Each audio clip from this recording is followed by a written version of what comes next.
Welcome, everybody, to the On the Couch podcast, where we talk about how money meets motivation, mortgages meet mastery. We're diving deep into the stories, strategies, and the secrets that are fueling the next wave of success in this business and beyond. Whether you're here to level up your financial game, unlock your potential, or just get inspired, you're in the right place. If you like our vibe, guys, don't forget to like, share, and comment below. Spread the word, tag a friend, especially if they need to hear this. Guys, we're new, so the more support we get, the better things will be. I am one of your hosts, Johnny Supa, and we're here with Danny Cardozo. Yeah. Danny Cardozo. How do you feel about Johnny's exciting intros? I mean, I would like that maybe one day we have an intro. I'm getting there. I'm trying to find. You know, we had one that was pretty killer. I remember a while ago. Yeah, something about mastery. Yeah, mortgage mastery. So I'm going to go back to that. I'm not really feeling this one yet. One day. Well, one day we'll get it. So now we were behind the scenes. We were having a lot of fun. There's just a lot of stuff going on. And number one thing we're going to be doing, which is fun, is a versus tequila at the end of this episode. Yeah. So definitely stick around. We had a little bit of arguments last episode about one of the tequilas. So I brought out another one that Johnny really likes, and we're going to try them both. Yeah. So that I like that idea. Now, the other thing is, Danny, do you feel that there's a lot of noise in the world? Do you feel like there's just too much talk, too much chatter about everything? Everyone has an opinion, even if they shouldn't put their opinion in. I feel like because of COVID, a lot of people had a lot of time to themselves, which has created, like you said, a lot of opinions. Yeah, I do agree with that. How do you both try to steer clear or try to help others steer clear from misinformation? Something that is not going to benefit anyone. Knowledge. That's all it comes down to, man. Show people that you know what is the right thing. Yeah. Opposed to what they're hearing. Yeah, I've even said this before. Like, everybody's opinion is like taking advice. It might not be good for me, and some of it will be good for me. It's all subjective to how I want to intake the information. And like Danny says, it's having the knowledge, like what's backing that up? Like what is supporting that? Or is what you're saying make me feel good? Because if it makes me feel good, I'm in. I want it. I'm in. I want it. Like, where are you getting that knowledge? Are you following someone that is credible, or are you skimming through and that information's popping up? Because that information could be popping up only because that person is looking for a reason for you to contact them. Well, hold on a second. What are we talking about? I mean, it's just anything. I mean, that could be a possibility. It could be, right? Yeah, but so for me, like if you're asking me, when I'm scrolling and something pops up, if it resonates with me, I like it. And then it might take me to the page where the individual is, and I'm like, oh, look at this guy. This guy's interesting. He's got a lot of cool things to say. I gel with what that person's saying.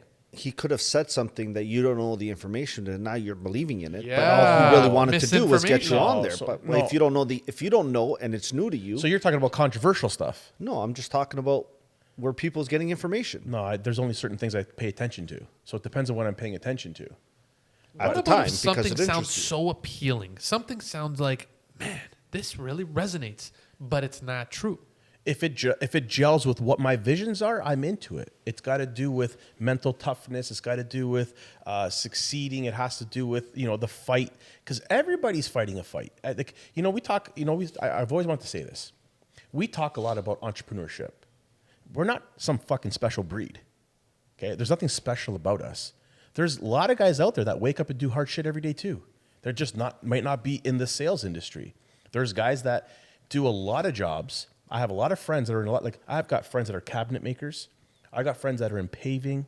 I got friends that are in computers and economics. They're in so many things. What makes us any different? We're not special. So this whole world of entrepreneurship and us being special and all these guys out there selling these entrepreneurial programs to be an entrepreneur, like, oh, fuck off already. But Danny did say something to me off air. He said, you know what I don't want to do on this podcast? I don't want to talk about what someone tells me to talk about. Remember we were saying that? Yeah. You don't want to follow suit. What you want to do is you want to say the truth as you see it, but not mislead people. Why do you think right now the mortgage industry is the most controversial, trending topic, especially on Yahoo, that they say this is one field that cannot generate the same topic throughout everyone? Everyone is talking about just different shit. So why do you think your industry is like that? Well, Are they talking about different? yeah, I was I gonna don't say- think so. It's man. just it's twisted. Like, so everyone's talking about interest rates, right? So you guys say, well, hold on, 1.8 inflation rate. It's good. It's going down. Now, I know another mortgage broker. I'm not saying names, but they think it's an absolutely horrible thing that it goes lower than 2.5. But they're in your field. So why are you guys having a different approach? that's just based on opinions. So to go back to the whole controversial thing, I don't know. I don't see it. I don't see mortgages being controversial. What I do see is uneducated people, unlicensed people talking about mortgages when they shouldn't be. Ah, someone who doesn't have a license to Yes, do it. and Yeah. that's more where Okay. I was going with. Yeah. When you're talking about a lot of different opinions and people like, where they're finding their information is that sometimes you're scrolling through.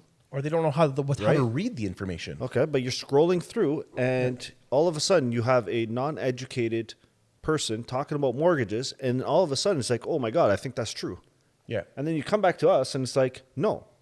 Like, who the fuck are you hearing this from? Yeah. Yeah. Yeah. So we recently had a guest on, Joe Pesci, right? Yeah. Okay. Pesh. Joe Pesci, it's okay. It's cute. What about if he now goes on Instagram and starts talking about a little bit about what we talked about here on the podcast?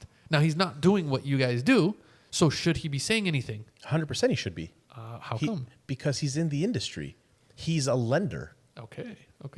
Like he's in finance. He understands rates. He understands loan to values. He understands the applicant. He understands the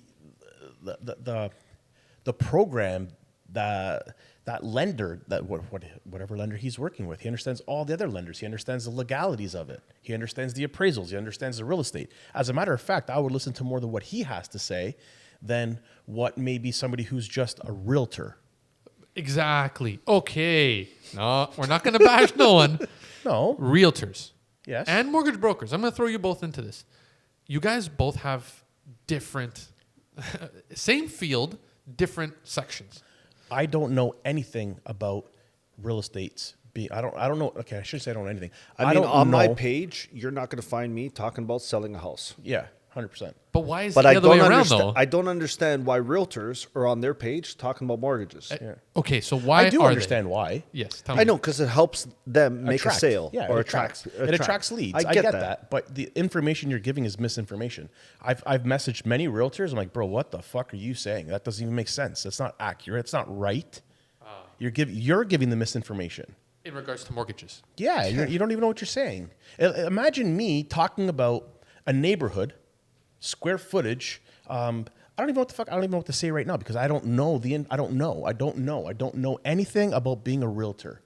I don't know anything about land development. I don't know anything about what its square footage should cost if it's with a finished basement and with the upgrades and how to compare comparables and if it has a garage or an extra garage. I don't know these things, so I would never give I that know advice. these things. I don't. I'm just not professional knowing these things, but you don't hear me talking about these things. Yeah, But- I'm not, but okay, realtors- Maybe I should say it like that. I Right? do know these things, Yeah, but we I'm do not. know these but I'm not things, giving like- the advice on it. But Let the realtor realtors do their job. are a floor manager. Okay, mortgage brokers are the specialist on that particular machine. When you go to the company and ask questions, you're going to go to the floor manager. So when clients go to realtors, they expect realtors to at least know what they're talking about, which in turn they post it on Instagram. Now, are you guys telling me that they're doing an injustice to their clients by talking about it? If they're giving the right information, no.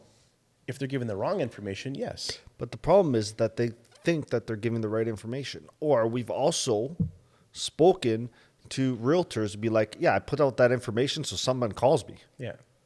Oh, Yeah. They smirk about it. like a marketing gimmick. Yeah. Well, not a gimmick, but a marketing approach. Yeah. And it's the information. But you hear it on. But you hear it on the radio.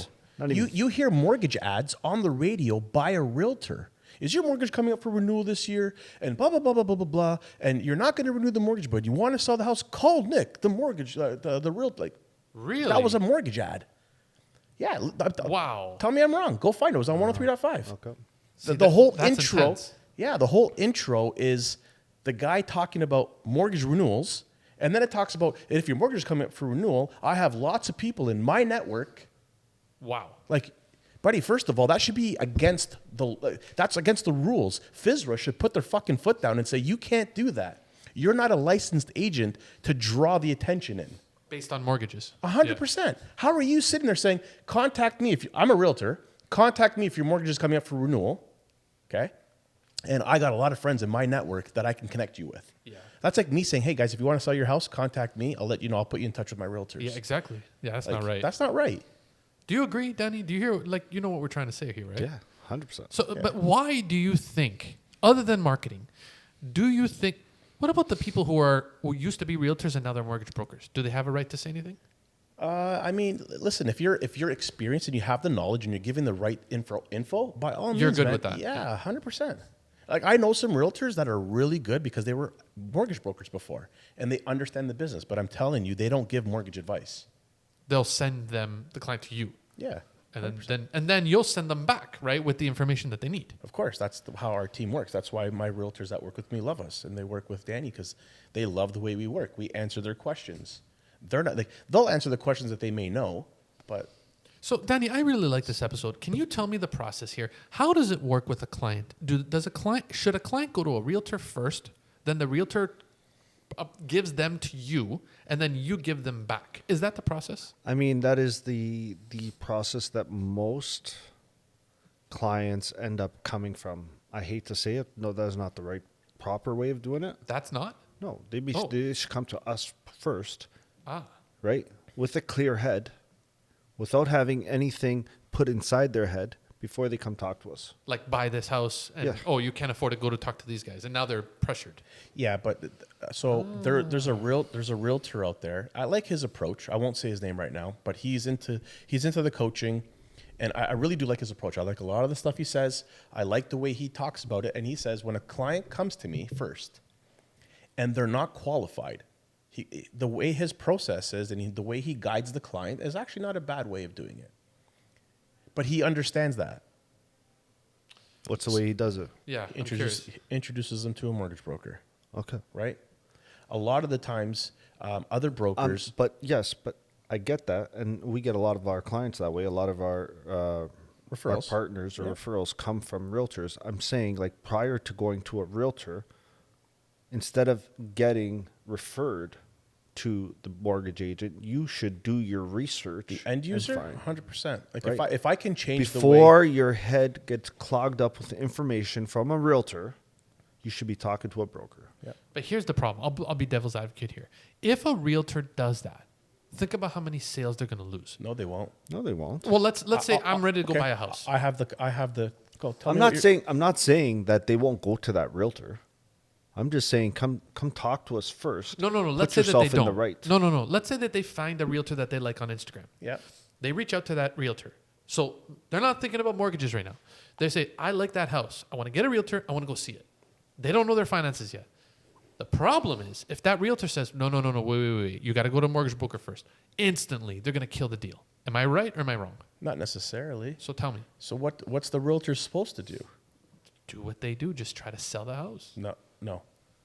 So if I was the realtor, if it was me, and the client reached out to me, okay, and said, hey, I want to buy that shiny object, and I bring the client in, now my first job is make sure and find out if they're qualified. If they're not qualified, I didn't lose the client. I just find a different product that fits their problem. That's what a good person does. On the other hand, some realtors are just so different where the client comes in, they can't sell them that product, so they send them away to go get approved. But now you're losing control of the client. So the client then goes to outside sources for outside influence and then goes to that person, finds their approval or finds out what they're good for, and then that person influences them to go find and use another realtor. Mm-hmm. So if you have a good ecosystem and you have a good referral partner system, you can have control of everything. That's just the way it works right now. Yeah. What Danny and I are saying is that the client should come find out what their qualifications are, what they're going to finance, and then go. Now, this is obviously for a first-time home buyer. What about people who have a property and they're looking to downsize or upscale? Now, do they still need to come to a mortgage broker because they have that equity? They have the house that they can sell. I mean, if you're trying to Upsize. upsize your home, then yeah, you should be talking to a broker. I mean, if you're going to downsize, You already I have mean, the at that capital there, point, right? Still talk to a you broker. still got to talk to a broker Everything if you need changes. a mortgage. Like, yeah, just unless because you're paying off unless your home's totally paid off, then you don't really need one. But no, if you're downsizing and you're mortgage free, you don't need nobody. But if you're downsizing and you have a mortgage, I think it's more crucial to talk to a finance person downsizing than it is upsizing. Now, what about if you have a client or they have a client that's going through a divorce? And we had that episode, which is still our number one episode that we had with what was her name? Ida. Ida, What about if you're going through a divorce and you have to split the property? Now, do we still come to a mortgage broker first, or do we have to talk to some other legal representation first? so Ida will send me her clients right off the bat to see if they are able to support the home on their own, or what their possible options will be before she gets into it. So what with would the you client. need in that situation? What information would you need to see if someone can sustain a house by themselves? I mean, just like any other mortgage application. Same We thing, need all their T4s, all income. that? Yeah, we need all their income documents, depending on what type of employment they have. We need to know their liabilities, and we need to know any properties they own, and then we can build an application. So, Would you guys say that lately, when you're posting a lot more of your content, because you're ramping up? I can see that you're ramping up on your Instagram presence. Are you getting questions that you would normally not get if you weren't posting videos? Like how many questions are you getting nowadays that you're promoting yourselves? More comments than questions, to be honest. I'm not getting many questions. I'm getting a lot more comments like, "Hey, that's correct. That's right. Good job. Thank you for sharing." Okay. What about your agents?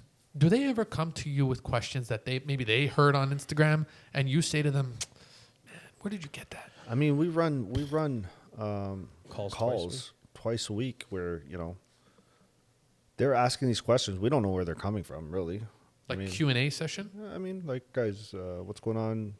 What's going on right now with your files, or any of your clients have any questions that you guys don't have the answers for? Like, Yeah, it's interesting. Very interesting. It is. So do you think, and I'm going to go back to the very first question that I had, and I like this episode all being about miscommunication and misunderstanding and sidetracking and all that. Do you think that there's a lot of instances in your business where there isn't one person that can give you a direct answer because there's just too many avenues to go to? You got to go through this person to go here, to go there, to go there. Do you think there's too many middle people? The process is the same. It doesn't change. I think that's the problem where a lot of agents make it more complicated than it has to be. In order for me to provide you accurate information and to avoid any misunderstandings, I need all your documentation. Mm-hmm. Nothing should change or veer from that. I can't tell you the solution if you don't show me your documents. It's impossible. Right, Danny? I just ran into a fucking situation this morning. Oh, Danny's upset. Yeah. Oh, boy. You know why? Because that over there, for one document, I believed what the client had to say. And now we just closed his mortgage and he's $11,000 short. So now he has to find 11,000. Or who's screwed here? Okay, whatever. Now we're trying to figure out a situation for him, but it all came down to the mortgage statement. He told me his balance was this amount, and it turns out his balance was a different amount. So now we're off by 11,000. Maybe that was just an innocent mistake. No, Could it have been an innocent mistake? it's trust. It's not his fault. I'm sure he thought his number was this amount. Like, why would he tell me anything different? Yeah. Right? But in now order- you got to figure out 11,000. Yeah, but in order for us to provide you accurate information and exactly. avoid any misunderstanding, because now we have a misunderstanding. Exactly. And now You we're need all the $11,000 short. You documentation. need the documentation. There's like, you can't change that process. It's like set in stone. You can't change that. I've made the mistake many times because you're trusting the client, right? The client's like, well, I make $88,000 a year, and then you get their I had an agent yesterday tell, well, the client makes $110,000 a year. I'm like, okay, where's the 110? Because it shows 24 on his NOA. Well, he told me he hides his taxes. Well, and he's not making. Then you can't make it legally. Like, it's not on paper. It's not verifiable. Exactly. Yeah. So all these things matter. So having said that, Danny, can you disclose just a little bit more about that story? Can you tell your listeners what's the next step for you to get 11,000? What are you going to do to help them? I'm going to contact the lender and see if we're able to Up it by 11 grand. Up it by 11 grand. Yeah. Let's assume you can't. Let's assume they can't. In this situation, he's still protected because we had got him a line of credit. Okay. So I think we should be fine. I'm just one trying way to or give another. hypotheticals here. But you got to come up with a shortfall. He's going to have to come up with a Like short. ask a family member if that's the case, right? Or go into your checking account or savings account if you have it. And, Yeah. and dip in and get it. Yep. Interesting. You must provide all the documentation in order for us to give you an accurate information. Yeah. Like even your down payment. Like the bank doesn't care that you deposited $150,000 in your account. They want to know where it came from and how long have you had that money. And you got to show proof for 90 days of where the money was. If you moved, let's say January 15th, you moved 50,000 from your savings account. They want to see 90-day history from that savings account. Huh. And if you moved money into that savings account from your RSPs, they want to see 90-day history from the RSPs. Everything has to be tracked.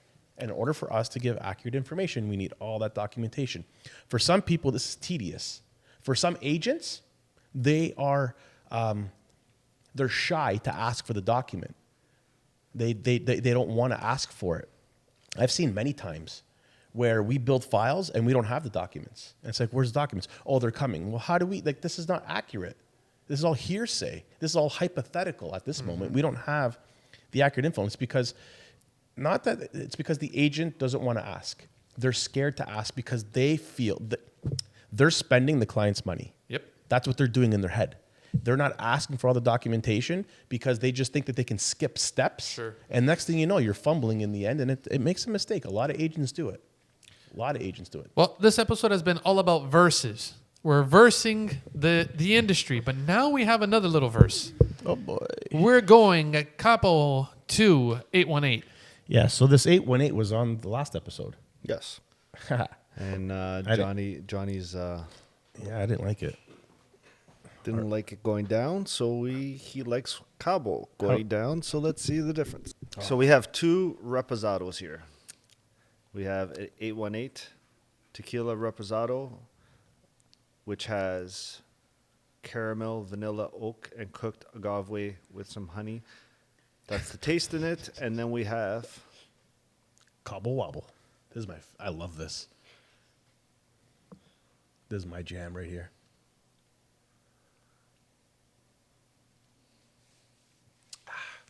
Yeah.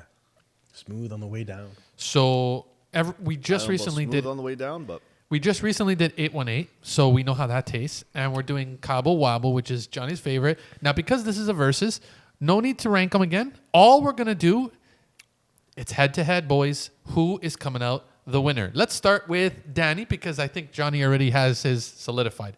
Danny, yeah. you have one bottle that you buy constantly, which is the 818, Yep. and you have Cabo Wobble, which is a Yernesta on the couch heavy hit favorite between the both of you. Yeah, it's we both like it. So who are you picking, Danny?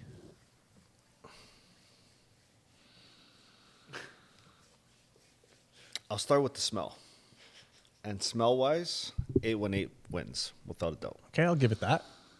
Just because you can smell the additives, additives. in there. Yeah, There's no 100%. question. Yep. It smells nicer. Yeah, like perfume. This goes down more as a alcohol. Cobble? Cabo. 100%. Stronger. As it goes down, you can feel it going down more as a thing. You're tasting more of the agave opposed to the 818.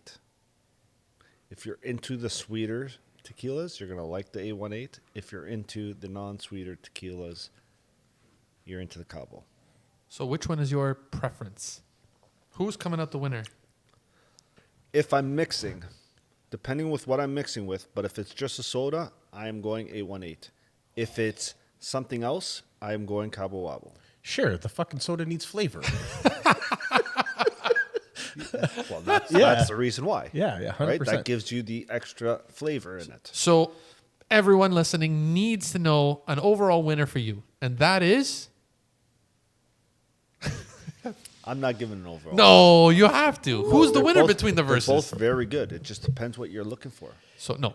So, yeah, I'll tell you what I'm going to say. I'm going to agree with everything Danny said.